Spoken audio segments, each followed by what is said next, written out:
बात। स्वागत है आप सभी का 10 का दमदार ट्रेड में, और ये कार्यक्रम आप देखेंगे मेरे साथ अगले 20 मिनटों में। हम आज की बाजार की रणनीति पर चर्चा करेंगे अमित सेठ जी के साथ। स्वाति होतकर हमारे साथ मौजूद होंगी निर्मल बैंक सिक्योरिटीज से, कविता जैन अरिहंत कैपिटल से, और प्रकाश काबा प्रकाशकाबा.com के। और याद रखिएगा, आज हम जब बजट को मतलब जिस तरीके से बाजार अप्रोच कर रहा है, इस वोलेटिलिटी के साथ समझने की कोशिश कर रहे हैं बाजार चाहता क्या है। और इस क्रम में हमारे साथ आज बजट से उम्मीदें और मार्केट आउटलुक पर बातचीत करने के लिए श्री ज्योति वर्धन जयप्रिया साहब मौजूद होंगे आज इस खास श्रृंखला में। कुछ देर में उनसे भी बातचीत शुरू करेंगे, मंत्रणा उनसे भी शुरू करेंगे, लेकिन फिलहाल हमारे पैनल पर फोकस करते हैं। हमारे साथ हैं इस वक्त अमित सेठ जी, कविता जी और प्रकाश काबा sir. Amit ji, good morning. Monday morning होती तो थोड़ी सी मुश्किल है, बट चीज़ें धीरे धीरे आसान होती हैं। आपका पहला कन्विक्शन कॉल मतलब इंडिसेस पे, और दो आपके कन्विक्शन ट्रेड्स। जी good morning Virendra ji, good morning everyone. Virendra ji, थोड़ा सा बायस निफ्टी में पॉजिटिव है। फ्राइडे का जो हमने स्ट्रक्चर देखा और जिस हिसाब से निफ्टी में पुट राइटिंग हुई है नीचे में, और ये आशा जरूर थी कि फ्राइडे के मूव के बाद हल्का सा मॉर्निंग में पुल बैक मिलेगा। तो मुझे ऐसा लगता है ओवरऑल तो मार्केट रेंज बाउंड है, बट बाय ऑन डिप की रणनीति यहाँ पे अप्लाई करनी चाहिए। 17,950 तक का मैं फ्यूचर्स के भाव के बारे में कह रहा हूँ, अगर मिले तो जरूर लेना चाहिए। इन केस अगर 18,080 क्रॉस होता तो मुझे लगता है नेक्स्ट टारगेट इसके 18,200 के होंगे। सिमिलरली बैंक निफ्टी में भी व्यू पॉजिटिव है for the time being. Bank Nifty definitely अपने मूविंग एवरेजेस 10 और 20 के बीच में कंप्रेस्ड है। अगर 42,800 के ऊपर निकलता है तो फिर हमें लगता है एक और मूव आएगी, लेकिन तब तक यहाँ पे भी एक बाय ऑन डिप की रणनीति अपनानी चाहिए जब तक 42,300 इंटैक्ट है। रही बात कॉल्स की, दो कॉल्स जो मेरे आज के कन्विक्शन कॉल, पहला रहेगा बीएल। बीएल में हमने देखा कि काफी अच्छा खासा कंसोलिडेशन है। आवली चार्ट्स में एक ट्रायंगल का ब्रेकआउट है। स्टॉक अपने सारे मूविंग एवरेजेस को क्रॉस कर चुका है और 50 डे मूविंग एवरेज को भी अभी क्रॉस कर रहा है। मुझे लगता है कि आगे बजट भी और जिस हिसाब से डिफेंस में फोकस है और ओवरऑल मेनली चार्ट स्ट्रक्चर देख के BL would be a good bet. छोटा सा स्टॉप लॉस रखेंगे 100 रुपीज का, और इसके टारगेट लगभग 106 रुपए के रहेंगे शॉर्ट टर्म में। सेकंड चार्ट जो मुझे पसंद आ रहा है that is ICICI Pru Life. Insurance sector में हमने देखा even HDFC Life is doing well.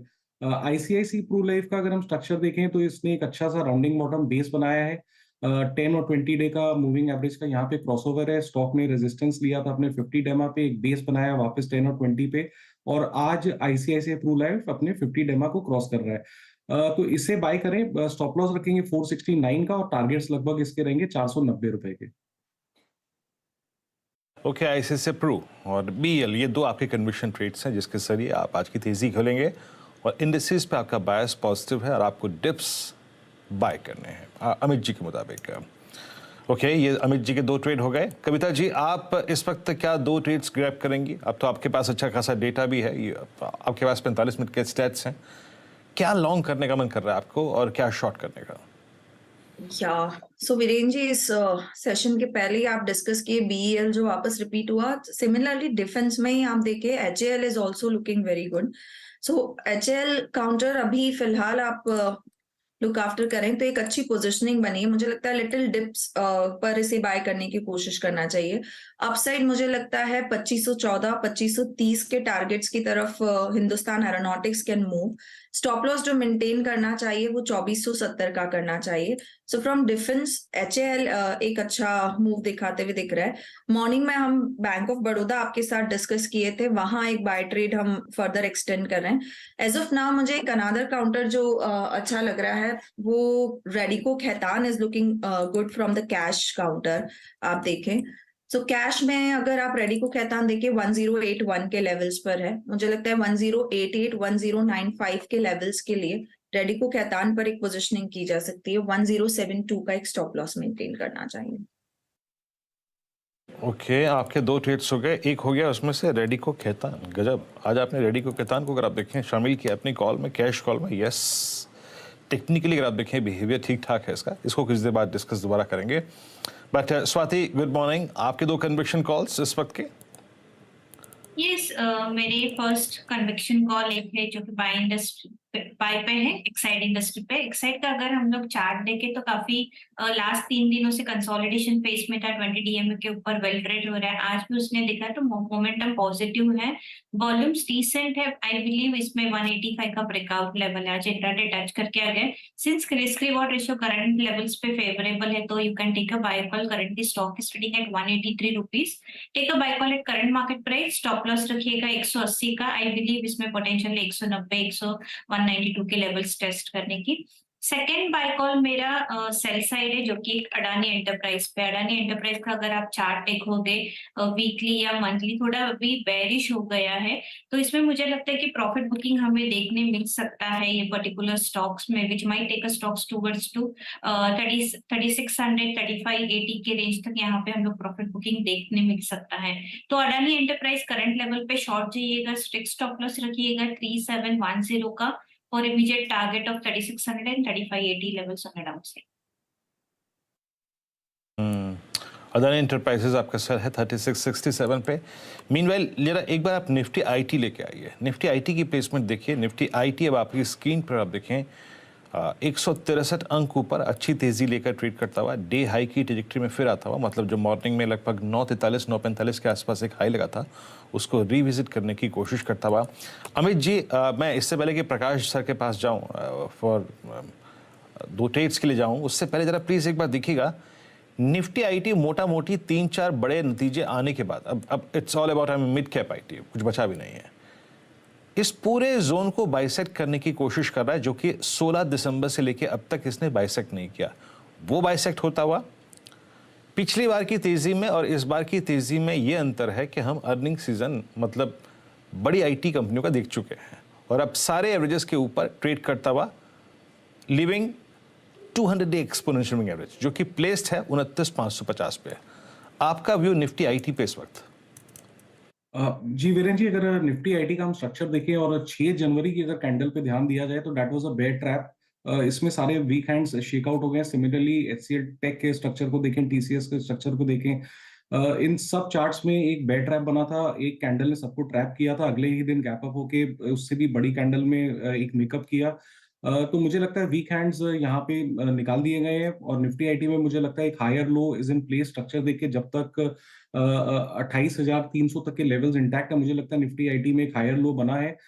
Stock अपना एक नेकलाइन को क्रॉस कर रहा है, 50 डेमा को क्रॉस कर चुका है करंटली, सॉरी इंडेक्स 29,100 के लेवल पे ट्रेड कर रहा है। और आपकी बात बिल्कुल सही है कि 200 डेमा इसका एक लॉजिकल टारगेट यहाँ से 29,600 बनता है।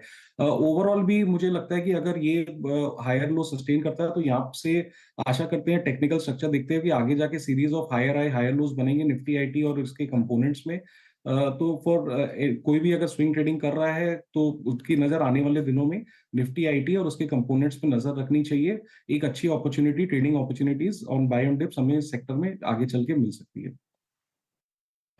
जी हाँ, तो यहाँ पे अगर आप देखें निफ्टी आईटी का अच्छा करता हुआ एक बीएल का ट्रेड डिस्कस किया गया था, दैट्स डूइंग वेल, अब करीब करीब 102.70 पे आके ट्रेड करता हुआ। और एचएल लेके आइएगा आपकी स्क्रीन पे। एचएल क्या कर रहा है जरा देखें 2500 पे। यस एग्जैक्टली, अगर आप देखें इसने भी अपने आप 100 डे एक्सपोनेंशियल मूविंग एवरेज से काफ़ी स्ट्रॉन्ग पुल बैक दिया। याद रखिएगा अपने चार्ट्स जब आप ट्रेड करते हैं एचएल को, एचएल पे जाके एक एवरेज ड्रॉ करिएगा, that's 100 day exponential moving average. इसने अभी तक 24 फरवरी 2022 यानी अपने करियर के सबसे शानदार 9 महीनों में कभी भी 100 डेमा नहीं तोड़ा है। इनफैक्ट आज का भी लो, शुक्रवार का भी लो, गुरुवार का भी लो और इवन वो 2 सेशंस 23 दिसंबर और 26 दिसंबर उनका लो भी था exactly 100 day exponential moving average. Prakash sir, good morning once again. और आपके 2 conviction trade. Good morning Virendra. Yes बिल्कुल, स्टॉक जो मुझे पसंद है इस वक्त वो है आईसीआईसीआई प्रूडेंशियल। यस, ट्रेड कर रहा है 474 के आसपास। यहाँ पर एक अपूर्ण मिलना चाहिए, स्ट्रक्चरली पॉजिटिव है, बॉटम आउट प्रोसेस शुरू हुआ। मुझे लगता है इसका जो पहला टेक्निकल टारगेट है 480 का है, वहां तक जाना चाहिए। उसके बाद हायर जोन भी देखेंगे। स्टॉप कहाँ होगा? ये स्टॉप होगा मेरे ख्याल से करीब जो आज का लो है वो है 470। Yes, ICICI Pru. और दूसरा स्टॉक जो मुझे पसंद है इस वक्त जिसमें मोमेंटम नजर आता है वो है हेवल्स इंडिया। यहाँ पर तेजी है, 1194 का टारगेट स्टॉप लॉस, सॉरी ये इस ट्रेड कर रहा है इस वक्त। मुझे लगता है कि 1180 का स्टॉप लगा चले हेवल्स इंडिया में। पॉसिबल है कि 1210 से 1220 का जोन देखेंगे हेवल्स इंडिया, ध्यान देना चाहिए on the long side. India आपका बाय है आपके स्क्रीन पे। और प्रकाश सर, आपको याद होगा आपने 3-4 दिन पहले, मतलब 5 दिन पहले, जब वो 9 जनवरी के दिन वो M&M का ट्रेड पकड़ा था 1290 के आसपास, हम लॉन्ग गए, उस दिन अच्छा पैसा मिला, फिर उस ट्रेड को हमने कैरी किया। पर आज पूरे ऑटो पे प्राइस हाइक के जो आई थिंक खबरें हैं वो प्रेशर डालती हुई हैं। उस दिन का जो लॉन्ग है मान लीजिए, या फिर जो अभी भी लॉन्ग होल्ड कर रहा है, क्या एक बार पोजीशंस को स्क्वायर ऑफ करना चाहिए? हम 12 जनवरी और 13 जनवरी यानी गुरुवार और शुक्रवार के लोस को शायद वॉलेट कर सकते हैं। आपका टेक इस वक्त M&M पे सर? बिल्कुल प्रॉफिट बुक करना चाहिए, स्क्वायर ऑफ करना चाहिए, बिल्कुल। एक कहाँ री एंटर करना चाहिए? 1250 के आसपास, क्योंकि वहां पर ही बहुत अच्छा सपोर्ट है 1250 के आसपास। अगर वहां आता है तो वो जगह फिर बनती है बाइंग के लिए। वहां पर जब बाय सिग्नल जनरेट, फिर एक बार एंट्री करना चाहिए M&M में, क्योंकि इसका चार्ट स्ट्रक्चर पॉजिटिव है। फिर एक करीब कोशिश करेगा 1330 से 40 तक जाने की, फिर एक बाउंस खेल सकते हैं। फिलहाल तो प्रॉफिट ले जाइए M&M। जी हाँ, M&M याद रखिएगा, थोड़ा सा अलार्मिंग सिग्नल है इंटायर पूरे ऑटो स्पेस में। जरा प्लीज़ एक बार निफ्टी ऑटो लेके आइए। एग्जैक्टली निफ्टी ऑटो, इसकी शेप क्या है चार्ट्स पे? और निफ्टी ऑटो आपकी स्क्रीन पे 12,749 पे ट्रेड करता हुआ। यस, हालांकि अभी भी अपने की एवरेजेस के ऊपर है, और आज की कैंडल के अगर आप देखें नीचे 10 आ रहा है, 20, 100 सारे एवरेजेस प्लेस्ड हैं। 50 डे मार्क को अगर आप देखें, इसने आज बाइसेक्ट कर दिया नीचे की तरफ, और थोड़ा सा अगर आप देखें परेशानी का सबब इस वक्त ऑटो स्टॉक्स में है। लेकिन BEL ने जनाब लीड किया है, और तमाम गोल्ड फाइनेंस कंपनियां, लुक एट मन्नापुरम और मुथूट, अच्छा करती हुई हैं। IT स्पेस में अब HCL टेक्नोलॉजीज आपकी स्क्रीन पे जरा लेके आइएगा एक बार, देखते हैं HCL क्या कर रहा है। अभी कुछ देर पहले मेरे स्क्रीन पे इसके कुछ ऑप्शंस आए थे 1090 पे, ये इस दौर की हाईएस्ट ट्रैजेक्टरी पे ट्रेड करता हुआ।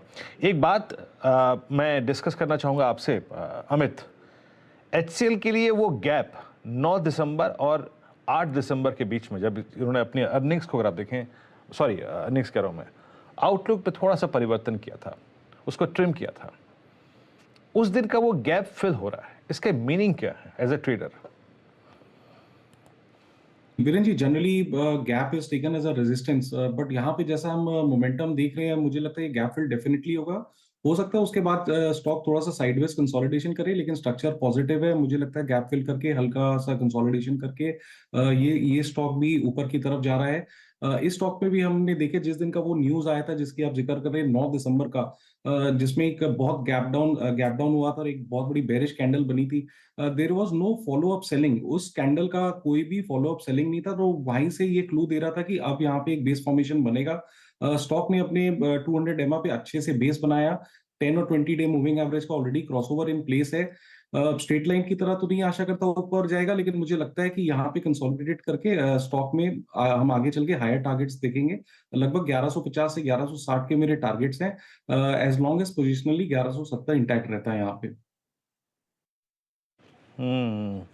जी हाँ, और सुबह ये गाबा जी का LIC हाउसिंग फाइनेंस बाय था एट 407.25। एक बार LIC हाउसिंग फाइनेंस लेके आइए आपकी स्क्रीन पर, क्या मूव दे रहा है जनाब? ये भी अगर आप देखें DI के क्लस्टर में आके ट्रेड कर रहा है। चार्टी के लिए आई थिंक एक अच्छा स्टॉक, और अपने 20 डे एक्सपोनेंशियल मूविंग एवरेज के ऊपर ट्रेड करता हुआ एग्जैक्टली उसी को स्ट्राइक कर रहा है। तो वो कॉल भी अगर आप देखें अभी भी इंटैक्ट है। प्रकाश सर, एक बार रिव्यू करना चाहेंगे इस स्टॉक को? 407.25 पे आपकी कॉल गई थी, और अभी करीब 408.50। इसमें जो चार्ट स्ट्रक्चर है LIC हाउसिंग फाइनेंस में, इसमें एक रिवर्सल पैटर्न उभर कर रहा है, reverse head and shoulder pattern on a high very minute scale. वहां पर उसके हिसाब से एक बाय सिग्नल तो जनरेट हुआ है, और अपमूव कायम है अब तक। मुझे लगता है ये जरूर जाएगा 415 420, मैटर ऑफ टाइम। सिर्फ आज का लो स्टॉप लगाना है। थोड़ा साइडवेज मूव मिल जाता है, वो एक पॉज कहूंगा, फिर एक फ्रेश अपमूव शुरू हुआ है, क्योंकि एक ट्रेंड लाइन भी ब्रीच हुआ है ऑन द अपसाइड। तो यस, अपमूव ऑन है LIC हाउसिंग फाइनेंस पर। जी हाँ, LIC हाउसिंग फाइनेंस। अच्छा, एक स्पेस जिसको देख के थोड़ा सा मुझे, अगर आप देखें आज थोड़ी सी परेशानी हुई, दैट्स कैपिटल गुड्स। सिमेंस आपकी स्क्रीन पे बैकफुट पे LNT को लेके आई। LNT क्या कर रहा है जनाब? 2150 पे ये खुला कमज़ोर, बट अपने मोमेंटम को फिर पिकअप करता हुआ। और जहाँ तक किमेंस का सवाल है, एट 1458 ये भी हल्का सा बैकफुट पे है। बट कविता जी, हमारा लास्ट वीक और उस वक्त इनफैक्ट लास्ट वीक भी अच्छा एक डिस्कशन हुआ था कि बजट से पहले ये स्पेस अपनी तरफ काफ़ी OI खींच रहा है, काफ़ी लॉन्ग्स को आप देखेंगे यहाँ पे कैपिटलाइज कर रही हैं। आज के इस डिप में your take on Cummins and Siemens और LNT पर आपका व्यू इस वक्त? या सो आज ओवरऑल देखें तो ये सेक्टर में हम देखें रुझान नहीं है बाइंग की तरफ, बट ये डिप्स मुझे लगता है एज बाइंग अपॉर्चुनिटी ही देखना चाहिए अंटिल एंड अनलेस क्यूमेंस की अगर हम बात करें तो क्यूमेंस मुझे लगता है डिप इसका बाइबल होगा अंटिल लाइक 1430 1435 के लेवल्स के आसपास अगर ये वापस मिलता है तो यहाँ पर बाय इनिशिएट करना चाहिए। इवन फॉर इंट्राडे टू मुझे लगता है 1445 एक लेवल होगा जहां से बाय ट्रेड इनिशिएट किया जा सकता है।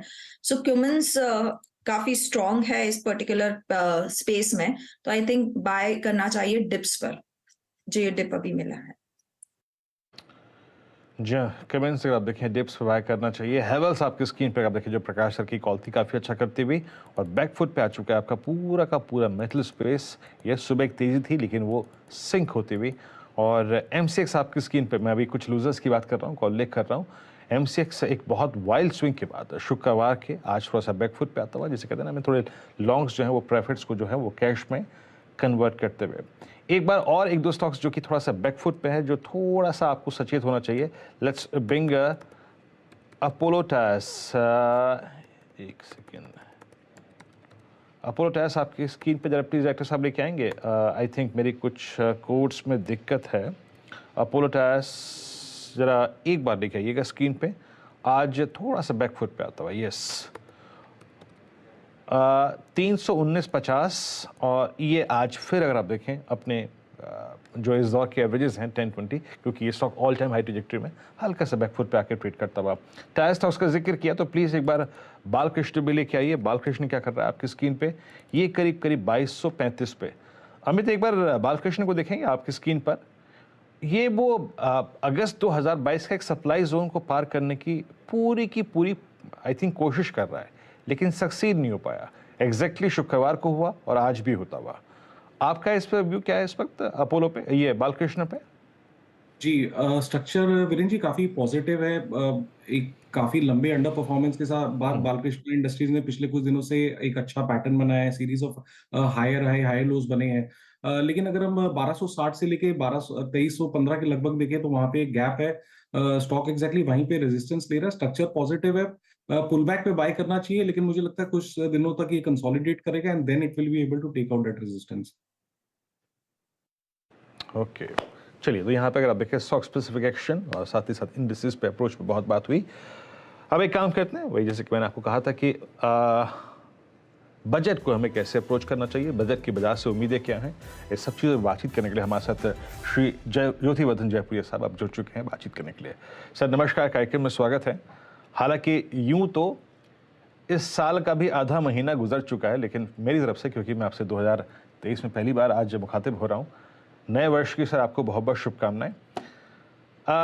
बजट से पहले आई थिंक बाजार में लगभग पिछले 1.5 महीने से सर टर्बुलेंस बहुत है, लेकिन फिर भी आप कह सकते हैं कि ये आई थिंक अभी डॉक्टर साहब बता रहे हैं कि शायद संपर्क टूट गया। चलिए कोई बात नहीं, शुभकामनाएं उनको एक बार फिर से दे देंगे। लेकिन आपकी स्क्रीन पर आप देखें जयपुरिया साहब जब जुड़ेंगे उससे पहले मैं ज़रा एक बार आईटी का जिक्र और कर लेता हूं, क्योंकि आईटी इंडेक्स जो है निफ्टी आईटी अब डे हाई पर आके ट्रेड करता हुआ, और आपकी स्क्रीन पे एक बार मैं अभी देख रहा था टेक महिंद्रा जो कि डे हाई पे फ्लो करता हुआ और अपने 20 डे एक्सपोनेंशियल मूविंग एवरेज को बाइसेक्ट करता हुआ। तो ऐसा बताइएगा जब जयपुरिया जब थ्रू हो, लेकिन उससे पहले एक बार प्रकाश सर जरा टेक महिंद्रा को देखेंगे। जी हाँ, मुझे अच्छा लग रहा है टेक महिंद्रा। मैंने ऑब्जर्व नहीं किया था, स्पॉट नहीं किया था, लेकिन आपने किया, उसके बाद लगता है यस, हायर टाइम फ्रेम का जब मैं चार्ट देखता हूँ टेक महिंद्रा का तो मुझे यहाँ पर पसंद है। लगता है इसमें आपको मिलना चाहिए। ट्रेड करा है 1013 में, स्टॉप होगा 1000 का एक स्ट्रॉन्ग सपोर्ट है साइकोलॉजिकली।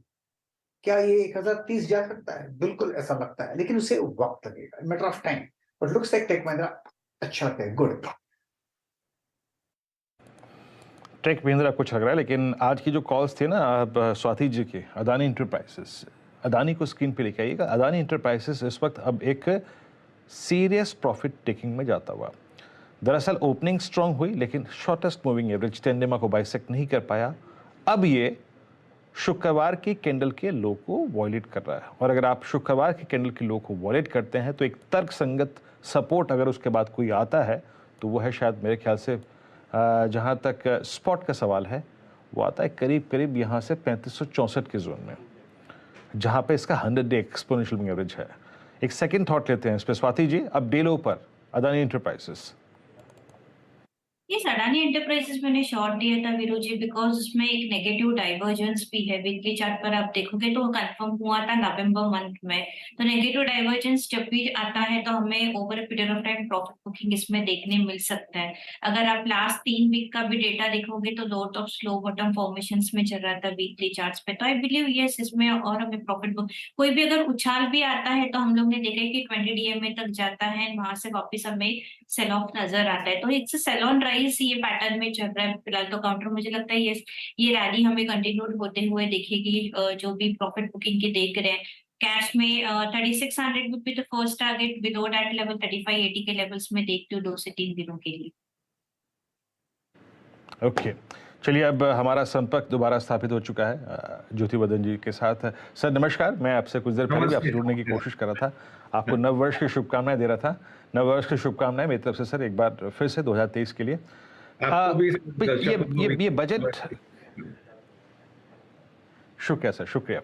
ये बजट को हम अप्रोच कर रहे हैं सर, लेकिन बहुत टर्बुलेंस के साथ, और एफआईएस की अप्रोच काफ़ी नेगेटिव, लेकिन फिर भी मतलब दिसंबर की एफआईएस की सेलिंग को डीआईज ने काफ़ी अच्छे तरीके से एब्जॉर्व किया, और हम एक बहुत रेस्ट्रिक्टेड फॉल में, एक मीनिंगफुल फॉल के साथ अगर आप देखें ठीक ठाक बैठे हुए हैं।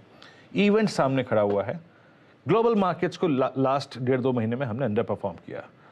क्या अप्रोच है सर आपकी मार्केट्स पे? यहाँ से अभी क्या लग रहा है, कैसा मार्केट का बिहेवियर रहेगा towards budget and post budget? और ये जो अर्निंग सीजन हल्की सी जिसकी छटाएं आ चुकी हैं अब तक, आपको एक हल्का सा व्यू मिल रहा है? आई मीन आईटी देखा आपने, एचडीएफसी बैंक देखा, व्यू क्या है मार्केट्स पे आपका इस वक्त? तो देखिए 2022 एक तरह से रिटर्न तो 4-5% ही था, पर यदि अपने ग्लोबल मार्केट देखे तो ग्लोबल मार्केट को बहुत आउट परफॉर्म किया। इंडिया वर्ल्ड में टॉप 3 मार्केट्स में था। 2023 में भी रिटर्न है ना सिंगल डिजिट ही आएगा, पर शायद इंडिया ग्लोब को अंडर परफॉर्म करेगा। 2 चीज है दुनिया में, एक तो जो महंगाई है, इन्फ्लेशन है, वो कम होएगा और कम होते रहेगा। उसके कारण जो ब्याज बढ़ रहा है, जो फेड रेट बढ़ा रहा है, भारत में भी ब्याज बढ़ रहे हैं, वो है ना बंद हो जाएंगे बढ़ना। मेरे ख्याल से फेड का पॉज आ जाएगा, या तो उनके मार्च मीटिंग में या उनके मई के मीटिंग में। तो जो एक वाली 2022 में था इन्फ्लेशन और ब्याज के रेट बढ़ने का, वो है ना कम हो जाएगा। पर दूसरे साइड पे इकोनॉमी जो है वो शायद यूएस रिसेशन में जाएगा, थोड़ा असर भारत पे भी पड़ सकता है। अपना जीडीपी जो 7% है फिस्कल 23 के लिए, वो शायद है ना 6% हो जाएगा अगले साल। तो एक थोड़ा सा स्लो डाउन आ जाएगा। तो ये दोनों अलग अलग कॉन्फ्लिक्टिंग चीज है, जिससे है ना मार्केट को पूरे साल देखना पड़ेगा। अभी जो आपने जिक्र किया था बजट का, तो बजट में इस बार ऐसे कोई खास उम्मीद नहीं है। एक ही बस डर है मार्केट को कि कैपिटल गेन कहीं नहीं बढ़ा देवे, क्योंकि काफी है ना गवर्नमेंट की तरफ से आ रहा है कि कैपिटल गेन उनको ना इक्विटी का और बाकी सब जो एसेट क्लास है उन सब का एक ही रेट करने का है। तो इसके कारण कहीं कैपिटल गेन बढ़ जाए, वो एक मार्केट के लिए नेगेटिव हो सकता है। उसके अलावा ये एक तरह से बीजेपी गवर्नमेंट का आखिरी बजट है इलेक्शन के पहले, तो मेरे ख्याल से ये जो कैपिटल एक्सपेंडिचर पे हम लोग है ना फोकस कर रहे हैं, और थोड़ा रूरल एरिया स्पेंडिंग वो कंटिन्यू होएगा बजट में। हाँ। लेकिन मोटा मोटी अगर आप देखें तो शायद हम ग्लोबल मार्केट्स को अंडर परफॉर्म करें।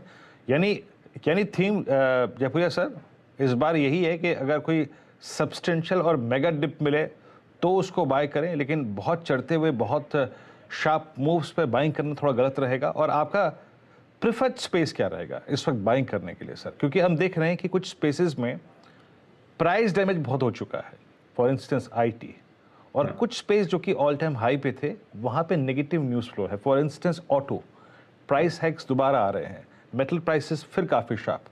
तो थीम क्या रहेगी बाय करने लायक? तो हम लोग का थोड़े सेक्टर जो पिछले साल हम लोग बाय करे जा रहे हैं वही अभी तक है, थोड़े नए सेक्टर्स हैं। तो पिछले वाले वाले देखे तो बैंकिंग अभी भी अच्छा लगता है, हालांकि काफी स्टॉक प्राइस में सुधार आ गया, पर फिर भी इस लेवल से भी बैंकिंग आउट परफॉर्म करना चाहिए, क्योंकि काफी स्ट्रॉन्ग अर्निंग स्रोत आएगा बैंकिंग सेक्टर में। दूसरा सेक्टर जो हम लोग ज्यादा ध्यान दे रहे हैं अभी कई सेक्टर्स पिछले साल क्या हुआ कि कमोडिटी प्राइसेस बढ़ गए थे।